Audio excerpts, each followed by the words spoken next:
Hey guys! So today we're going to talk a little bit about how we see color and why that's important to know about when you start mixing paints and mica powders together. Knowing how light and color interact can help you transform your color mixtures. I am not an expert in the field. I have been studying along the way, so this is not going to be the end-all and be-all of color. However, I do hope to share a few ideas that you may find helpful the next time you get to mixing. As I've stated before, up until now, my method of mixing paint colors has always been pretty random. I have a basic understanding of the color wheel, so I know that at least part of my brain is subconsciously helping me make the choices that I do. For the most part, I do it by feel. I feel like these colors will look good together, so let's test it out and see. I think I have created some pretty fantastic color blends using this method, but I know there's always room for improvement in my approach. After being asked to cover how I mix my paints, I had to stop and really think about what I've been doing in the past. How do you explain that feeling that those two colors will blend together? I felt like there was no true method to my madness. I wanted to learn more about how we see light and color. I've known the basics for a while, but since there's so many new ways to manipulate color and light, there's still a lot left to figure out. So today we're going to go over some of the basics of how color and light come into play when mixing pigments and micas. I touched in my last video that pigments and micas work on two different mixing theories. Pigments work on a subtractive light theory, while micas, interference, and other effects pigments work on additive light theories. I'm going to try to keep this as straightforward as possible. There is a lot to the science of optics. Mica powders have only been around in their current form since around the 60s, and didn't truly become popular until the 90s. Before we came up with the current form, iridescent effects were made using things like ground up fish scales and other similarly reflective materials from nature.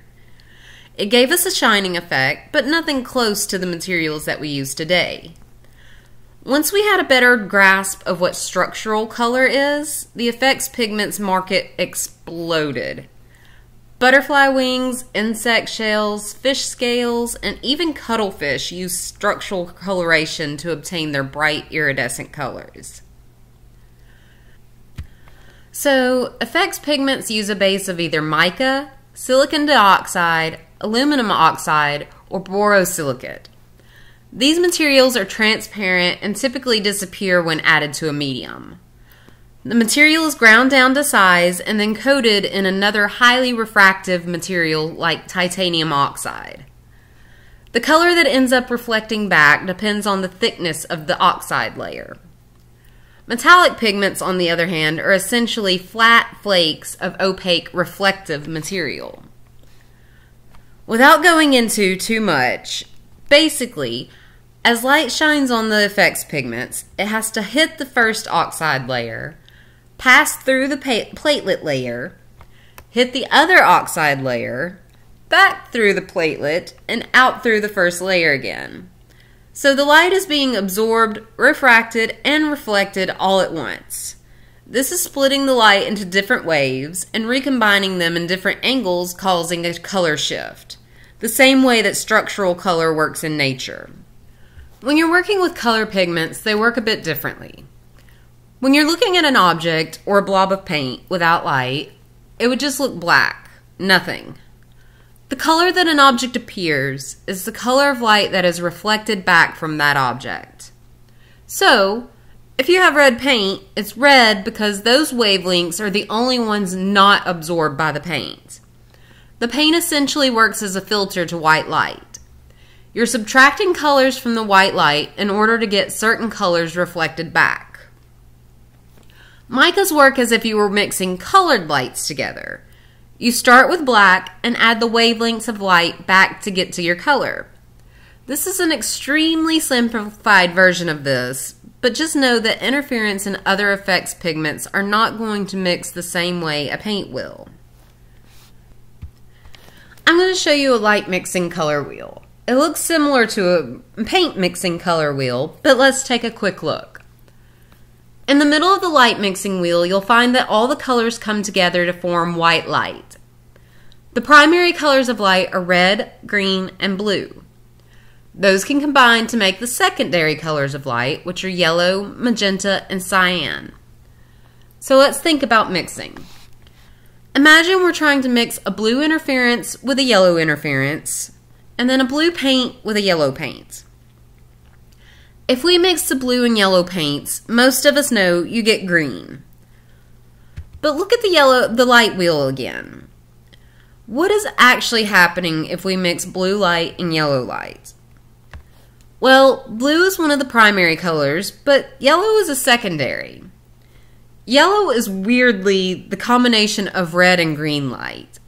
So this means that when we mix blue interference with yellow interference, we're actually combining all three primary colors of light, which results in white light. Our mixture would end up reflecting back only silver white color instead of the green we thought that it would be. In the last video, I talked about pure pigments a little.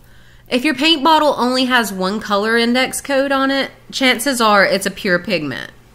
The color of light absorbed by a pigment is the complementary color of that pigment.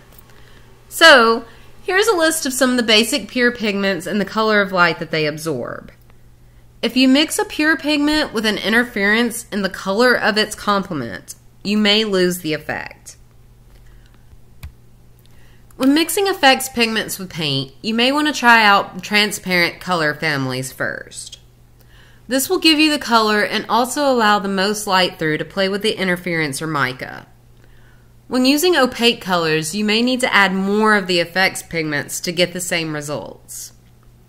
Now, say you took dioxazine purple and added in interference violet.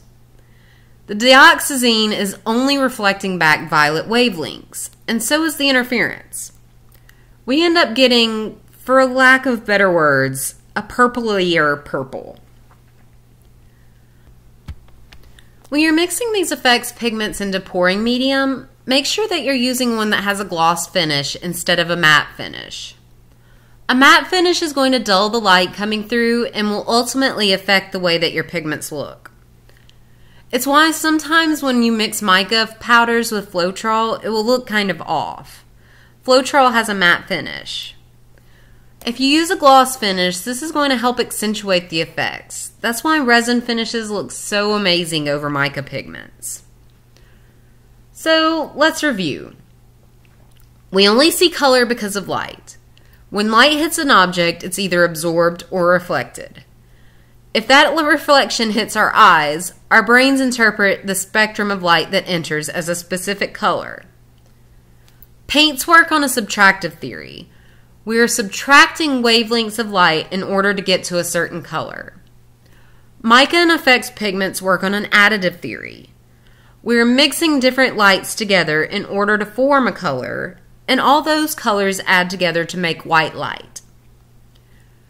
With two sets of rules coming into play, you may end up with some unexpected results. Don't let all these rules discourage you. Just remember, in your own experiments, if something doesn't quite work the way you want it to, backtrack and try again in a slightly different way. Art and science are more closely related than most people think. In the next video, I'm going to take you through my current mixing process, my by feel way of mixing paint. After that, I'm going to put some of this newfound knowledge to the test and mix in a more rule-based way. I'll be using a bloom pour for the pouring medium for these mixtures. You can use the mixtures of paint and mica in almost any pouring medium, but again, Floetrol or matte mediums will dull their effect. If you want to use them in any other pouring method, use a gloss pouring medium to help you make them work properly. I hope that you learned a little bit today that will help you in your efforts to make beautiful paint colors in your acrylic pours or other art. The use of effects pigments in a pour can bring it to a whole new level of depth and shine. If you guys have any questions about the information I have shared today, or you need me to go in more depth on a topic, let me know in the comments below. I've tried my best to condense a lot of information, so naturally I've left a lot out, and there's even more that I don't know. So you don't have to play by the rules when it comes to mixing, but the rules aren't going to change, and it can affect your results. Don't be afraid to just start mixing things together and testing. Make notes of the colors that you're using so that you'll be able to recreate any magical color that you come up with. I typically write the colors I used on my paint container when I'm done. If you want to be really serious about it, don't forget the ratios you used when each color is mixed as well. You can even start a swatch book of colors you mixed to keep track. Get a notebook with thick paper. Mixed media books are great for this. And write down your colors and paints and a small swatch next to it. You'll have a notebook full of colors to choose from, and it can make matching colors for a pour even easier. Well, that's it from me today. Don't forget to like and subscribe if you haven't already. This channel is steadily growing, so thank you all for watching. I'm so glad so many of you have decided to stick around. I'll see you next time. Bye.